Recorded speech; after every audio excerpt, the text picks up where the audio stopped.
Bonjour, aujourd'hui c'est jeudi, encore les vacances. Bon, j'ai pu remarquer qu'il y avait quand même beaucoup d'enfants qui essayaient de s'occuper en faisant les devoirs. Ben oui, d'école, hein, maintenant, ça y est, ils languissent. Hein. Bon, un petit moment de conte, ça va nous faire plaisir à tous. Aujourd'hui, ça va être un conte ouais, pour les petits. Pas petits, mais pas pour les grands. C'était hier, non c'était avant-hier. Non, c'était hier que c'était pour les grands, avec le conte de Jean-Pierre. Allez, cric. Crac. À côté de la rivière, il y avait, juste au bord de la forêt, une petite maison. Dans cette maison, eh bien, il y avait un chat, un oiseau et un petit garçon qui habitait. Ce petit garçon, il s'appelait Pafinou. Oh, Pafinou, on va dire que c'était un petit coquin, quoi. Hein. Il faisait un peu que ce qu'il avait envie et il aimait souvent ne rien faire. Ce jour-là, le chat et l'oiseau lui disent « Dis donc, Pafinou, on va aller dans le jardin potager chercher de la salade, tu viens avec nous ?»« Oh non, non, je suis bien là, je suis là, tranquille. »« Tu fais attention, Pafinou, on va pas très loin, mais tu sais que de l'autre côté de la rivière habite la grosse Riton. Et dès qu'elle voit qu'on s'en va, elle vient dans la maison. Ouais, faites pas de soucis, faites pas de soucis. » Et le chat et l'oiseau s'en vont au jardin potager. À peine ils étaient rentrés dans le jardin, qui est-ce qui passe sur le pont? La grosse Riton. Elle arrive devant la maison et pan. Oula, la voilà, c'est la grosse Riton. Vite, il faut que je me cache, je vais me cacher sous la table. Et Pafinou va se cacher sous la table. Il est sûr de lui, il ne bougera pas, il ne parlera pas. La grosse Riton ouvre la porte, rentre dans la maison. Mais où il est le petit garçon qui sent si bon? Où il est le petit garçon qui doit être très bon? Chut. Pafinou est sous la table, il ne parle pas, il ne bouge pas. La grosse Riton traverse toute la cuisine, va vers la cheminée, tend le bras et prend 3 petites cuillères en argent. Oh, tiens, cette cuillère-là, c'est la tête de la cuillère de l'oiseau.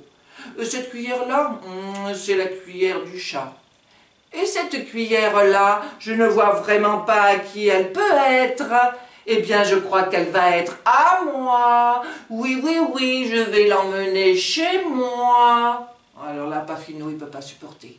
Il sort de dessous la table et il va voir la sorcière, la grosse Riton. Il lui dit « Non, elle est à moi cette cuillère. » « Ah, mon petit gars, je savais bien que tu étais là. » Et elle chope Pafinou, mais lui, il se défend. Et il tape la grosse Riton tant qu'il peut. Et il appelle surtout « Le chat, l'oiseau, vite, venez !» Heureusement, le chat et l'oiseau, ils étaient juste là, au potager, pour aller chercher de la salade. Ils sont arrivés, oh là là, mes pauvres amis, eh bien je vous dis que la grosse Riton, elle a pris. Hein. Le chat a griffé la grosse Riton de partout sur le dos, et l'oiseau pique sur la tête de la grosse Riton. Elle a bien été obligée de lâcher Pafinou et de repartir chez elle. Le lendemain,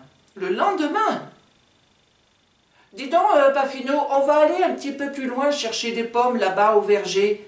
C'est plus loin que le potager, hein. Tu viens avec nous. Oh non, d'abord j'aime pas les pommes, il faut les éplucher, tout ça, non, j'ai pas envie. Fais attention, tu as vu que hier la grosse Riton est venue. Et là, elle va revenir, c'est sûr. Hein. Tu ne parleras pas, tu ne bougeras pas alors. Hein. Non, je bougerai pas, c'est promis.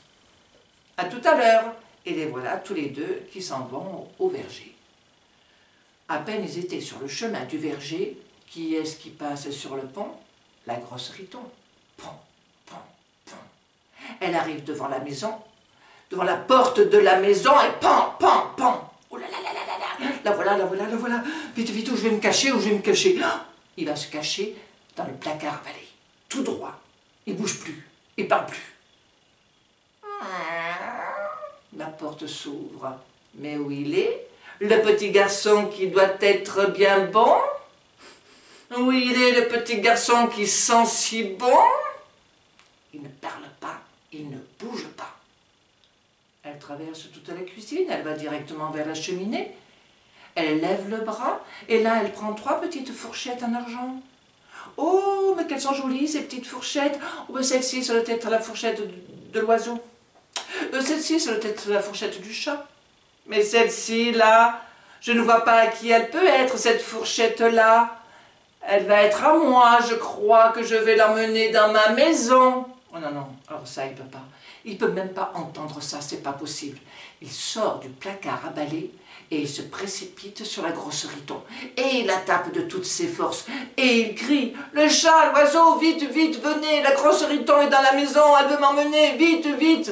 Et ouais, mais le chat et l'oiseau, ils n'étaient pas là dans le potager, ils étaient loin, dans le verger, à chercher les pommes.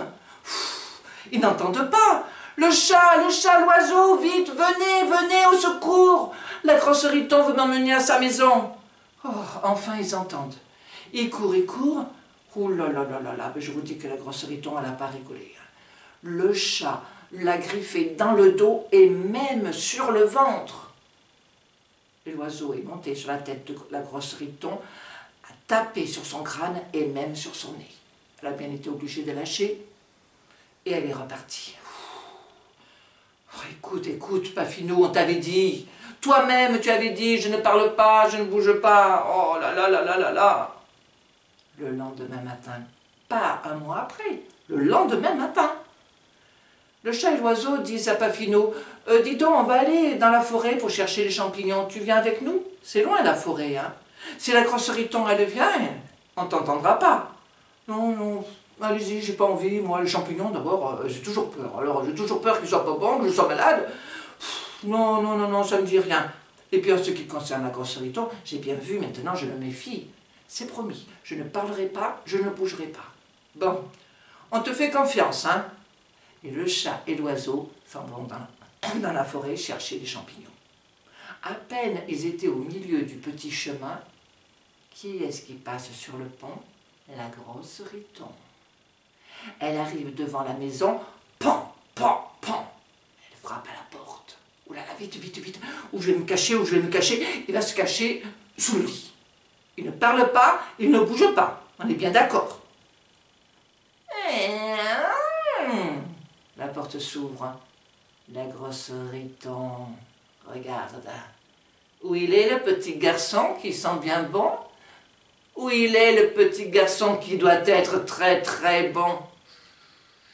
Il ne parle pas, il ne bouge pas. Il est sous le lit, elle ne le verra pas. La grosse Riton traverse la cuisine, va directement vers la cheminée. Elle élève le bras, prend 3 petits couteaux en argent. Oh, mais ce petit couteau-là, mais oui, je le reconnais, c'est le couteau de l'oiseau. Et celui-ci, c'est le couteau du chat. Mais ce couteau-là, je ne vois pas à qui il est. Non, le chat, l'oiseau, mais à qui peut être celui-ci? Oh ben je crois que je vais le prendre, ce petit couteau. Il m'a l'air tellement joli, puis il doit bien couper, oh là là là là là. Non, il ne peut pas supporter. Il peut pas, c'est son couteau à lui. Et il n'est pas question que la grosse Riton l'emmène dans sa maison. Alors il se précipite sur la grosse Riton. Ah, je savais bien que tu étais là. Et elle le prend. Et il tape. Le chat, l'oiseau, vite, vite, venez, la grosse Riton veut m'emmener à sa maison. Ils n'entendent pas, ils sont dans la forêt. C'est très loin. Le chat, l'oiseau, secours, secours. Ils n'entendent pas. Ils sont vraiment loin à chercher les champignons. Alors la grosse Riton ouvre son sac, elle met Pafinou à l'intérieur, elle ferme le sac, elle met le sac sur son dos et elle s'en va. Elle passe le pont, elle arrive à sa maison. Elle va directement dans la cuisine, elle pose le sac par terre, elle prend un grand plat, bien grand comme Pafinou, elle met son four à chauffer, elle ouvre le sac et elle dit à Pafinou, allez, monte dans le plat, je vais te faire cuire et je crois que je vais me régaler. Bon, ben il est bien obligé d'obéir. Alors il monte dans le plat. Le four est chaud. Elle ouvre le four, elle présente le plat avec Pafinou à l'intérieur et elle va pour pousser le plat dans le four, mais à ce moment-là, Pafinou, hop, il met son pied dans l'autre sens. Et elle n'arrive pas, elle n'y arrive pas. Mais qu'est-ce que tu fais, enfin, le gamin? Mets ton pied bien droit. Excusez-moi, la grosse Riton, mais j'ai pas trop compris. Oui, oui, je vais faire attention. Il remet son pied bien droit. Elle le pousse à nouveau et hop, au moment de rentrer dans le four, il met son pied de pied. Oh là là, mais enfin, mais tu comprends rien du tout. Mais je peux pas te rentrer dans le four si tu fais ça. La grosse Riton, je comprends pas ce que vous voulez que je fasse. Vous savez, je suis pas très malin, hein. Bon, allez, pousse-toi, je vais te faire voir. Pafino s'en va du plat. La grosse Riton s'allonge dans le plat. Et elle met ses pieds bien droits. Pafino passe derrière.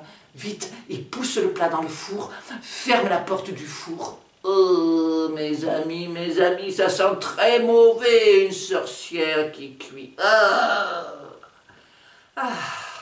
Et Pafino s'en retourne chez lui. Et il attend tranquille. Et quand le chat et l'oiseau reviennent avec leur panier de champignons, ils disent « Ah, tu es là, Pafino. Tout s'est bien passé ?» Il dit « Oui, tout s'est bien passé.